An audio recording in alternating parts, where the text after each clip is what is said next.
함께 나눌 말씀의 제목은 믿음은 더 좋은 것을 선택하는 결단이란 제목으로 함께 나누겠습니다. 계속해서 믿음으로 살았던 사람들의 이야기가 이어지고 있습니다. 오늘 본문에서는 모세와 출애굽 시대의 이야기를 나타내주고 있습니다. 먼저 모세가 태어났을 때에 그의 부모님이 보여준 믿음에 대한 이야기를 시작합니다. 오늘 함께 읽은 말씀 11장 23절의 말씀을 함께 읽겠습니다. 믿음으로 모세가 낳았을 때 그 부모가 아름다운 아이임을 보고 석 달 동안 숨겨 왕의 명령을 무서워하지 않았으며. 모세가 태어났을 때 그는 파라오의 명령을 따라 태어나자마자 죽어야 할 운명이었습니다. 히브리인 남자로 태어났다는 것만으로도 죽어야 할 운명이었습니다. 그러나 모세는 부모님의 믿음 덕분에 살 수 있었습니다. 히브리서 기자는 모세의 부모의 믿음이 어떻게 작동했는지 세 가지로 설명하고 있습니다. 그 첫 번째가 믿음으로 모세의 부모는 아기의 아름다움, 혹 비범함을 보았다고 이야기합니다. 여기서 아기가 잘생겼다는 말의 의미는 외모의 아름다움만이 아니라 장차 이스라엘 구원자가 될 비범함, 담당함, 숱한 어려움을 이겨낼 수 있는 강인함이 그의 모습에서 나타냈다고 의미합니다. 모세의 부모는 믿음이 주는 통찰력이 그들에게 있었습니다. 두 번째로는 믿음으로 모세의 부모는 불안과 두려움을 이겨냈습니다. 모세의 부모가 아들을 낳았을 때 석 달 동안 숨겼다고 이야기합니다. 그 기간 동안 불안과 두려움을 인내하였다고 의미합니다. 그 인내는 믿음의 또 다른 표현이라 할 수 있겠습니다. 세 번째로는 모세의 부모는 믿음으로 왕의 명령을 거부하였습니다. 왕의 명령을 거부하는 일은 곧 생명을 잃을 수밖에 없는 일인데, 그렇게 할 수 있었던 이유는 하늘의 권세자, 곧 하나님을 세상의 권력자보다 더 두려워했기 때문에 그렇습니다. 믿음은 모세의 부모에게 용기로 드러난 것입니다. 결국 모세의 부모는 믿음을 통해 통찰력이나 인내, 용기 같은 덕목을 가질 수 있었습니다. 히브리서 기자는 부모의 마음에 이어 모세 자신의 믿음에 대해서 언급하고 있습니다. 모세도 마찬가지로 믿음으로 드러난 세 가지의 행동을 언급하고 있습니다. 그 첫 번째는 믿음으로 모세는 바로의 딸이라는 칭함을 받기를 거절하였다라고 말씀합니다. 우리 11장 24절의 말씀을 우리 함께 읽겠습니다. 믿음으로 모세는 장성하여 바로의 공주의 아들이라 칭함받기를 거절하고. 히브리인 어머니에 의해 양육을 받고 성장한 모세는 자신이 누구인지에 대한 자의식을 갖고 있었습니다. 민족에 대한 의식과 더불어 하나님의 백성이라는 믿음을 간직하고 있었습니다. 그래서 그는 바로의 공주의 아들이라는 특권을 버리고 자신의 민족과 동족과 함께 고난을 받기를 자청하였습니다. 모세가 그렇게 고난을 선택한 것은 히브리서 기자는 그리스도를 위해 받은 모욕이라고 표현하였으며, 그리스도께서 당한 것 같은 성격을 띠고 있다고 말씀하고 있습니다. 모세가 그렇게 그리스도께서 당하신 것과 같은 성격의 고난을 장차 받을 상을 내다보았기 때문에 그도 합당하게 그 믿음으로 그 고난을 받았다라고 이야기합니다. 모세는 하나님께서 반드시 상 주실 분임을 믿었고 그 믿음 때문에 고난과 모욕도 견딜 수 있었습니다. 두 번째로 보여주는 모세의 믿음은 왕의 분노를 두려워하지 않고 이집트를 떠나는 모습입니다. 당시 권세와 이용은 두려움의 대상이었습니다. 그러나 모세에게 믿음이 생기고 그 믿음의 결과는 모세의 절대 권력자 바로 앞에서 히브리 노예들을 놓아달라고 요구할 수 있게 되었습니다. 그리고 믿음으로 모세는 담대히 이집트를 떠날 수 있었습니다. 그렇게 할 수 있었던 것은 모세가 믿음으로 보이지 않는 분을 마치 보는 듯이 바라보고 견뎌낼 수 있기 때문에 그랬습니다.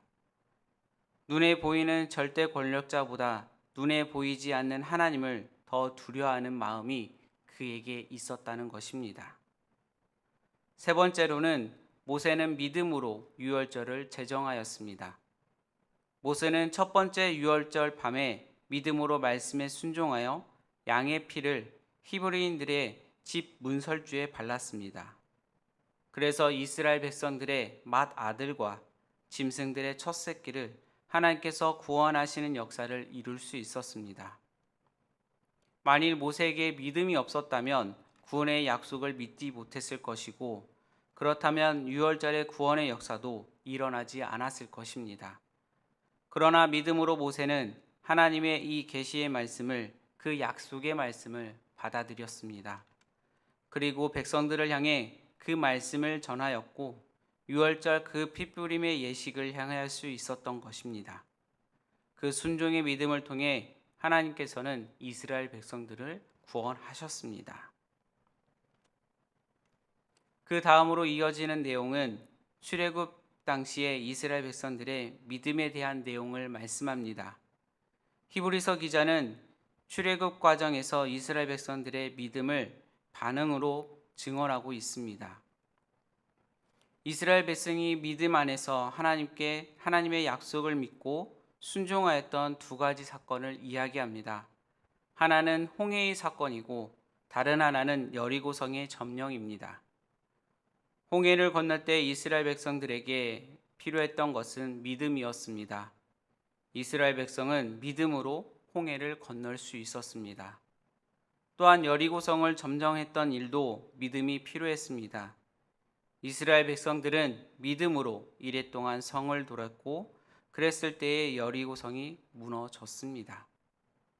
비록 어리석어 보일지라도 이스라엘 백성들의 믿음으로 그들은 순종하였고, 하나님의 일하심을 그들에게 나타내셨습니다. 그렇게 출애굽의 사건과 끝에는 이스라엘 백성들이 보여준 그 믿음의 사건을 히브리서 기자는 말씀으로 나타내주고 있습니다. 그 믿음의 역사의 혈통으로는 이스라엘 백성들뿐만 아니라 믿음으로 함께했던 이방 여인까지도 나타내주고 있습니다. 그것이 바로 기생 라합입니다. 라합은 비록 이방 여인이었고 기생이었지만 그녀에게는 이스라엘 백성들의 하나님이 참 하나님이라는 믿음이 있었습니다. 그 믿음 때문에 그는 이스라엘 백성들의 정탐꾼을 도울 수 있었고, 그 믿음 때문에 여리고성의 모든 백성들이 다 멸망했을 때에 그녀만 구원을 받게 되었습니다.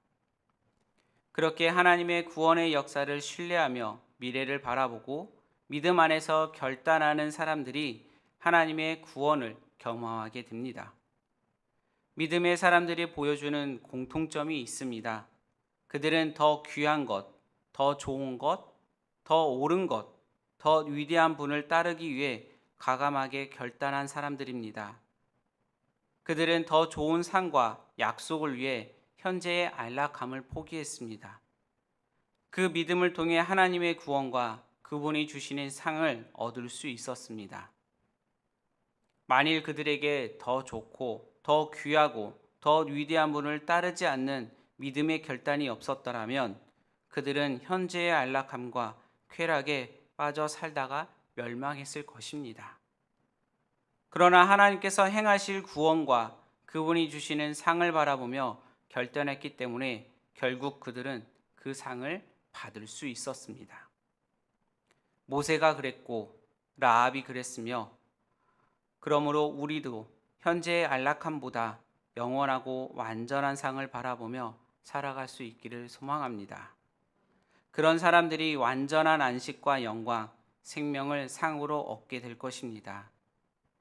우리 앞에 있는 홍해와 여리고와 같은 문제들에 대해서도 우리는 그러한 벽을 넘어갈 힘도 능력도 없습니다. 우리의 힘으로 할 수 없는 한계를 인정하고 다만 우리는 주님의 역사하심과 허락하심을 기다릴 뿐입니다. 주님의 때에 주님의 방법으로 역사하심을 인내로 견디며 지금 당장 우리의 마음과 우리의 뜻대로 이루어지지 않는다 하더라도 택함을 받은 백성은 인내로 하나님의 역사를 기다릴 수 있어야 합니다. 기생 라합이 살 수 있었던 것도 그를 택하고 구원하시는 하나님의 은혜로 말미암은 것입니다. 이것이 의인을 살리는 믿음입니다. 그러니 베푸신 은혜에 감사하며 주님의 때와 방법을 우리의 믿음의 눈으로 바라보며 기다려야 할 것입니다. 믿음의 사람이란 겁이 없는 사람입니다. 그리고 두려움이 없는 사람이 아닙니다. 믿음의 사람도 세상을 무서워할 줄 알고 권력자를 무서워할 줄 압니다. 때론 힘 앞에 억압을 당할 수밖에 없습니다. 그러나 믿음의 사람들은 세상의 힘을 가진 어떠한 존재보다 하나님을 더 두려워할 뿐입니다. 세상에서 당하는 고통보다 하나님에게서 멀어지는 것, 떨어져 나가는 것을 더 큰 고통으로 여기는 사람들입니다. 이 세상에 두려워해야 할 것은 많지만 하나님을 가장 두려워하는 것이 믿음이라 말할 수 있겠습니다. 이 세상에 가장 좋은 것은 많지만 하나님을 가장 좋은 것으로 더 믿고 나아가는 믿음이 있어야 됩니다. 둘 가운데 하나만 선택하라면 하나님을 선택하고 말씀을 선택하는 것이 믿음의 사람들입니다. 우리는 믿음이 필요합니다. 그 어떠한 것보다 믿음이 필요합니다. 하나님에 대한 마음, 서로에 대한 믿음, 내 자신에 대한 믿음으로 모든 것을 대응해 나갈 때 하나님께서 놀라운 상으로 갚아주실 줄 믿고 오늘도 믿음으로 승리하시는 여러분들이 되시길 소망합니다. 히브리서 기자는 지금 현실적 상황에도 불구하고 이해되지 않는 하나님의 말씀에 순종하는 것이 믿음이라고 정의하고 있습니다. 사람은 한치 앞도 보지 못하고 이기적이고 두려움과 의심이 많기 때문에 본성을 거스르지 않고서는 성경의 가르침을 믿음으로 가질 수 없습니다. 그러나 믿음이야말로 우리를 살게 하고 가치 있게 합니다. 우리도 믿음의 선진들을 따라 승리의 삶, 고귀한 삶이 되시길 소망합니다. 오늘 말씀을 통해서 믿음의 사람들을 바라보며 그들이 따랐던 그 믿음을 바라보고 승리하시길 소망합니다. 기도하겠습니다. 사랑의 하나님, 오늘도 말씀하여 주시고 말씀의 의미들을 되새길 수 있게 하여 주심을 감사드립니다.